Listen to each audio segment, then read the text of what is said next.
6 News starts with First Alert Day coverage. Freezing rain coming down at this hour. Live pictures from downtown Omaha. Roads could be slick in some spots. Tonight, the radar lit up. This is 6 News live at 10. I'm Lauren Taylor. And I'm John Nicely. All of this happening before a snowstorm tomorrow. A blizzard warning's in effect. And let's get right to Chief Meteorologist Rusty Lord. A lack of active weather, that's for sure. This is the way February's been, and it looks like we're rounding it out with a pretty impressive storm system. Blizzard warning in place for tomorrow afternoon and evening. Snow really ramps up during the mid-afternoon hours tomorrow. The red shaded areas are where the heaviest snow, the strongest winds combine to create near whiteout conditions at times. And due to the fact that it's going to be a wet, heavy snow likely to stick to things, branches, light lines, with the wind out there, we could be dealing with power outages as the evening progresses. So keep that in mind. But until we get there, we actually have a little bit of freezing rain in the area. Temperatures hovering really close to 32. Some a little bit warmer, some a little bit colder. And the south edge of this now just starting to work its way north of I-80. So the worst of this now from this point on is going to be north of I-80, where the highest likelihood of slick conditions will be. But a lot of driveways and sidewalks right now around the metro, Douglas, Sarpy, and Pottawatomie County area are very, very slick. So far, all the main roads look to be okay.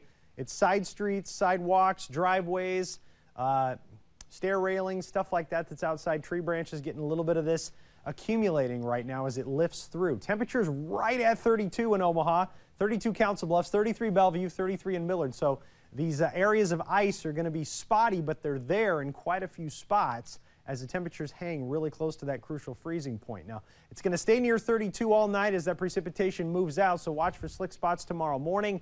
Showers build in during the late morning hours, and then mid-afternoon between 2 and 4 is likely when we see that rain change over to very heavy snow, and then it falls at a rate of 1 to 2, maybe even 3 inches per hour for a while into the evening, and it'll really start to add up with winds picking up, and that's why we have blizzard conditions expected tomorrow. So a lot going on with this system. We're going to dive headfirst into the details in just a little bit and let you know how it's going to play out and just how much snow is on the way. All right, Rusty, sidewalks very slippery right now. And crews are bracing for a third snowstorm in just a week's time. We continue our team coverage tonight with 6 News' Liliana Pearson. She joins us live from Harney. And Liliana, you spoke with city leaders about their plans to tackle this blizzard. John, Lauren, I want you to go ahead and take a look. The roads right now, we are seeing this rain make things a little bit slippery, like Rusty said, but clear of snow. And if you look at the power lines, for right now, they are pretty still. But looking forward to tomorrow, that might change. Omaha City crews and OPPD on alert for a Saturday afternoon snowstorm. We just keep going. Day after day, it seems like we're working on snow, and so we've got about 100 pieces of equipment that are in our operation. Mayor Gene Stothert says the city will also contract 175 plows to residential areas. People we spoke to say they're staying put. Don't plan on going outside tomorrow at all. I've heard it's going to be pretty bad, so don't plan on driving. Saturday's combination of snow and wind isn't only affecting travel. It could hurt you at home, too. OPPD says to expect power outages. The lines will tolerate it for quite a while, but then pretty soon the crossarms, the wooden crossarms that hold it up, they just can't take it anymore, and that's when things start to fall apart, and that's when we get busy. Mayberry says customers can usually expect quick fixes during summer storms. Winter storms, they're another beast. We'll get in and we'll get stuck back in neighborhoods, and then maybe we'll fix an outage, and then everything's stuck, and then we got to find wreckers to come in and tow us out and get us to the next outage. So it just slows down. OPPD says they can't predict if the storm will cause considerable power outages, but they will have extra staff on Saturday to be safe. In the meantime, both street maintenance and power crews suggest getting ready ahead of time and staying indoors. Really just trying to find some Netflix. Honestly, that's what I did today, is some Netflix research. That sounds pretty lame, but I think that's what it's going to come down to tomorrow. Street maintenance said similar to our last storm, they're going to be plowing snow to the middle of the roads. OPPD also told us if anyone in the area is experiencing power outage to report it on their website. With Xavier Jackson, Liliana Pearson, 6 News. All right, thanks, Liliana. And if you are traveling in or out of Eppley Airfield tomorrow in the next 24 hours, you'll want to make sure your flight is still on schedule. We are taking a live look at the arrival and departures, and you can see a number of delays and cancellations. And you should give yourself plenty of time to get to the airport and call ahead to your airline if you have any questions. New details in a story 6 News first broke on WOWT.com. Omaha Firefighters Union President Steve LeClaire has been fired. New tonight, the Professional Firefighters Association issued a statement. It reads in part, quote, "Following the termination of a firefighter, there is a process and rights to which each employee is afforded. Steve LeClaire is provided those same rights." The Omaha Fire Department confirmed with 6 News that Chief Dan Olson fired LeClaire today following an internal investigation of assault.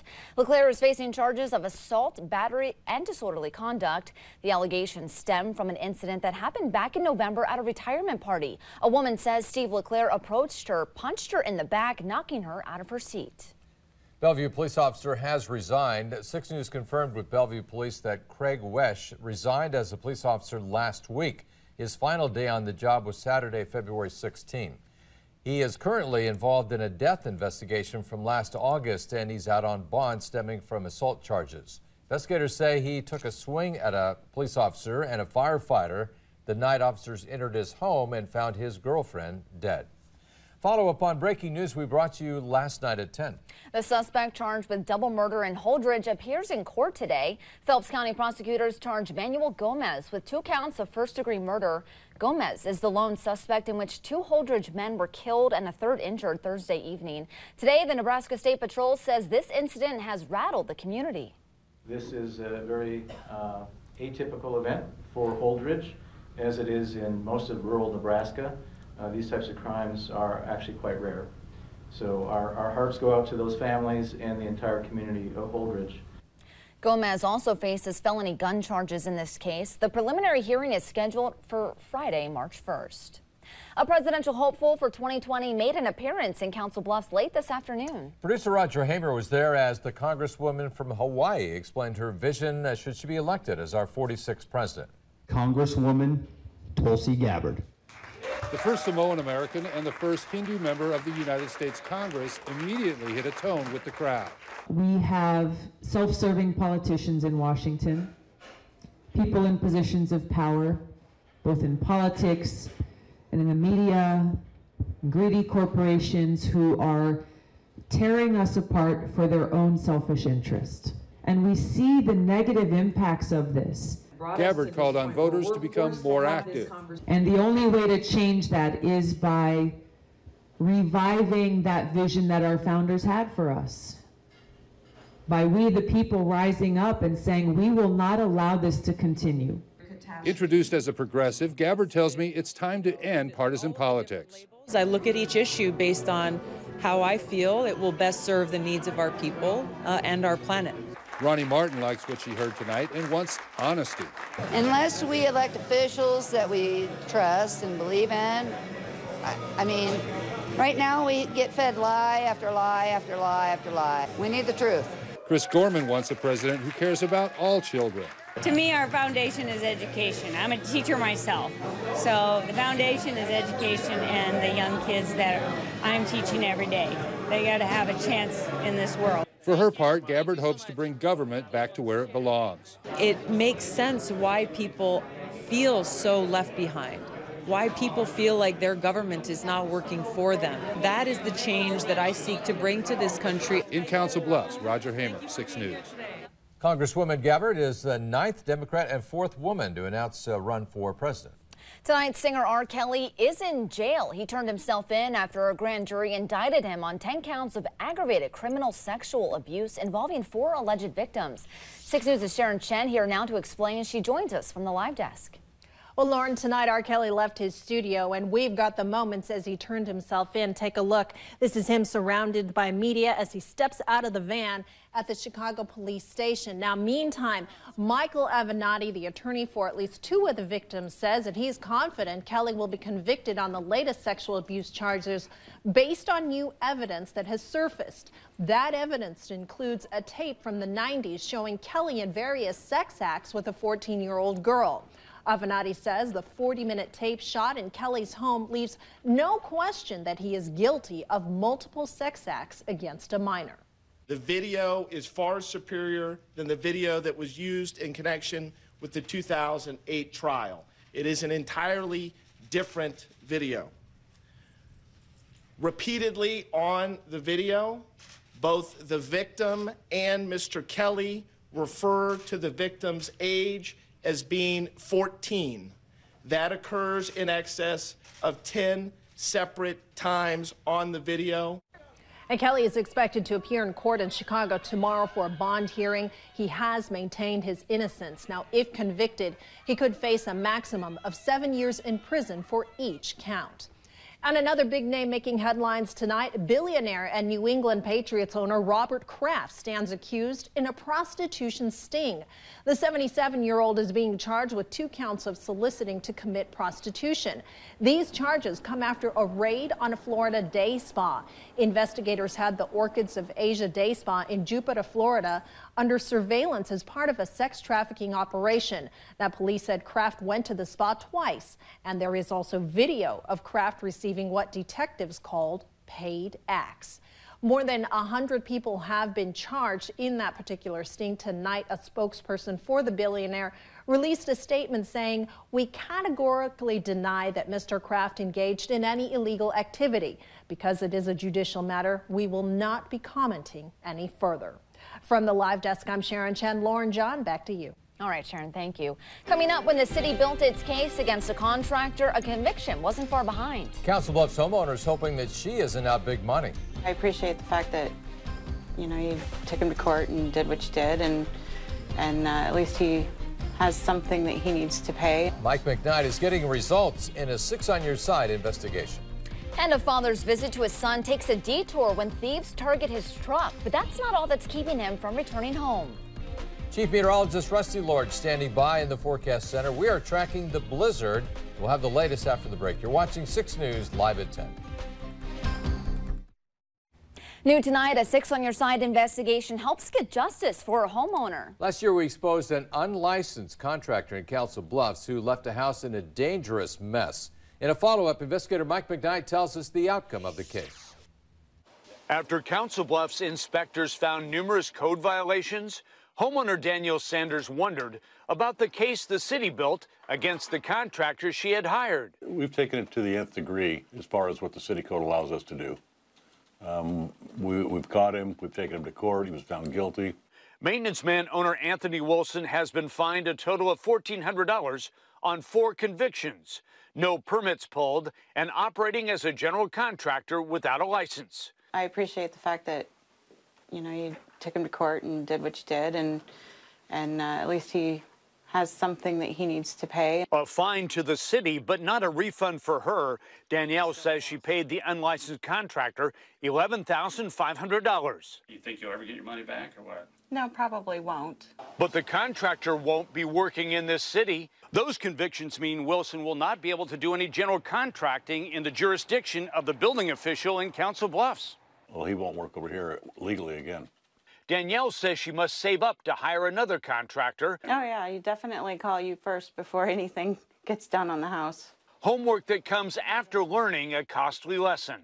In Council Bluffs, Mike McKnight, 6 News. Our calls and texts to the maintenance man owner, Anthony Wilson, have not been returned. We're told the judge gave him several chances to pass the contractor's licensing test, but he failed.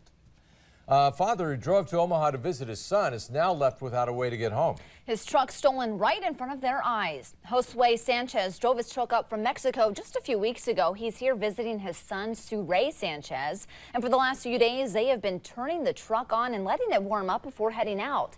But yesterday, they were sitting and eating breakfast as they watched someone steal Josue's truck right out of the driveway. His son says the worst part was the theft of his dad's immigration papers. The insurance says that they're going to talk with him about the truck, but the most important stuff are the documents. Suray says that they have been talking with the Mexico consulate about getting the proper paperwork to get Josue back home. Your First Alert forecast is sponsored by Exarban ARS. February is back. Get a free furnace and Nest thermostat when you purchase and install a qualifying air conditioner. Call 402-935-6000 or visit exarbanars.com. Quite a stretch of weather on the way over the next 24 to 36 hours. First things first, we have temperatures that are near 32 degrees. Why is that important? Well, if you've been outside, sidewalk, driveway here lately, you'll notice that we have some icing taking place. A lot of the main roads, perfectly fine. Sidewalks, driveways, though, with numbers near 32 degrees, we have this freezing rain that has been rolling through. Falling this rain, freezing on contact in some places, perhaps a little bit of snow off to the northwest. But again, not heavy precipitation, but it doesn't take much when it's right at freezing to get some icing. Now, all this is drifting to the north, and it looks like north of I-80 is going to deal with this the rest of the evening and overnight hours, and it'll be less and less of an issue. Temperatures, as you can see, colder to the north, so that's why it'll be a little more of an issue off to the north, but it'll gradually lift northeast and out of here. The system we're watching that's likely to be the big snow producer back here to the southwest, and it is going to kick in.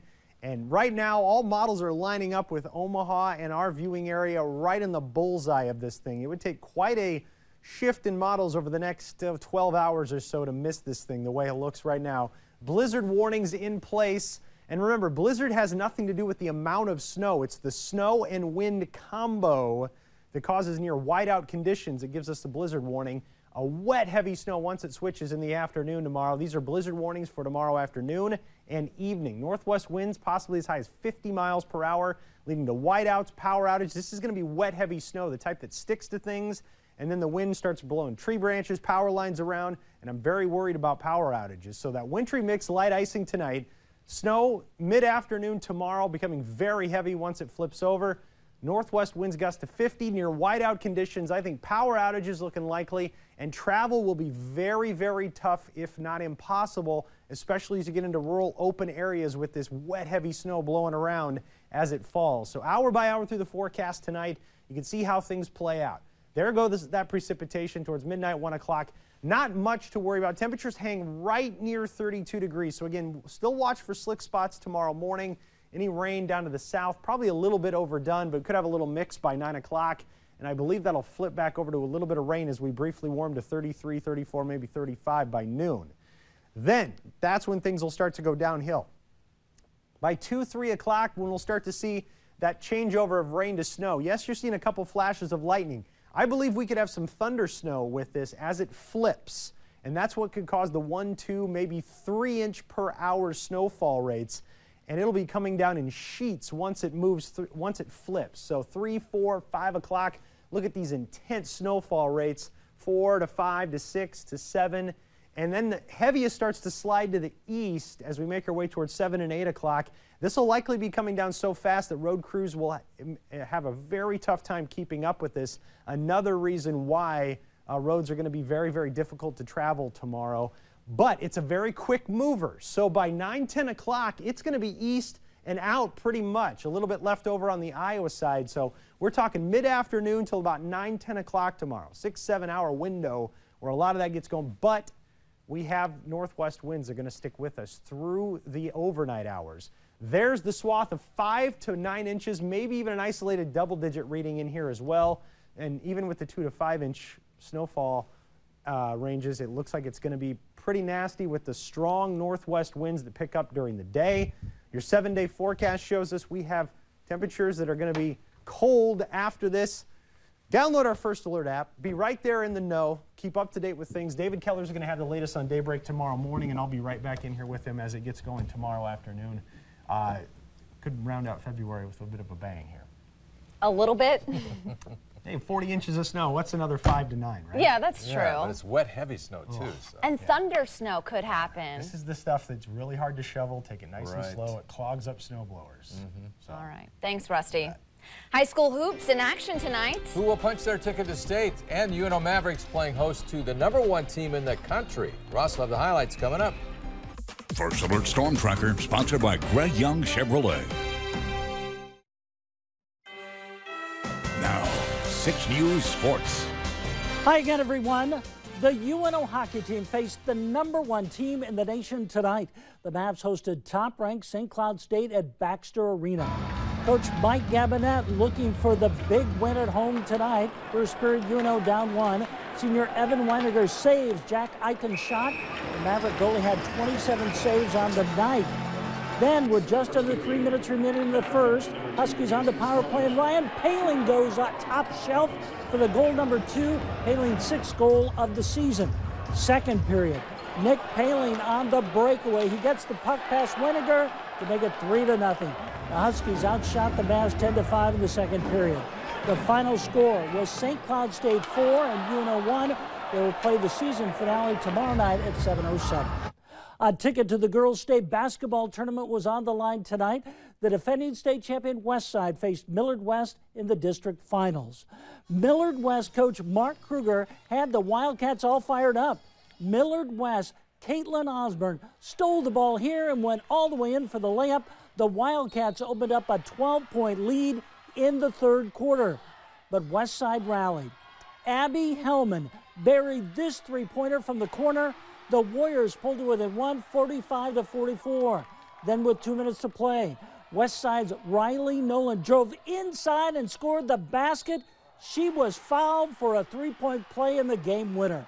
The final score was Westside 51 and Millard West 45. The Warriors are headed back to the state championship to defend their Class A title. You know, they just kept fighting. They didn't want to give in, and, you know, they just have a huge heart for each other, and it really showed tonight. They always come out hard, and we knew it was going to be a hard game. Getting to state, though, is just the best feeling because I missed it last year, and this is what I've been working for all year, and the team has worked so hard for, and we are so excited. Meanwhile, at Millard North, the Mustangs hosted Lincoln Southwest in the district semifinals. Millard North took an early lead when Brett Porter hit this fadeaway jumper. The Mustangs led by 3. Then at the end of the first quarter, Lincoln Southwest, Frazzy Wynn hit a buzzer beater from behind the arc. The game was all tied up at 14-all. Then Millard North took control. Adam Para knocked down this three-pointer. The Mustangs led 30-21 at the half and held on to win it. The final score was Millard North 54 and Lincoln Southwest 39. The Mustangs advanced to the district finals at Westside on Monday night. This was a record-breaking day at the Boys State Swimming Championships in Lincoln. All eyes were on Grand Island's Jonathan Nowitzki in the 500-yard freestyle. The sophomore shattered the state record in the prelims today with a time of 4 minutes, 32.04 seconds. Creighton Prep got a boost when Rush Clark broke the state record here in the 100-yard butterfly with a time of 47.64 seconds. Creighton Prep is looking for its 13th consecutive state championship tomorrow, and I'm telling you what, they look good. And also, it starts at 11 o'clock tomorrow, so everybody be safe driving down there if you're going to the state swimming. I wondered about that. Yeah. All right, good highlights tonight. You bet. And we'll have a final check of the forecast as soon as we come back. All right, the last of the freezing rain is lifting to the north right now. So far, main roads are fine. It's side streets, sidewalks. Watch out for that. And then it's all about the snow that builds in tomorrow. I think mid-afternoon it flips to snow. Trust me, when it does, it's going to snow incredibly hard for a while. Boy. Keep that in mind We tomorrow. trust you. Yeah. Don't forget to check conditions if you plan on heading out tomorrow. Yeah. Stay safe out there on the roads. Have a great weekend.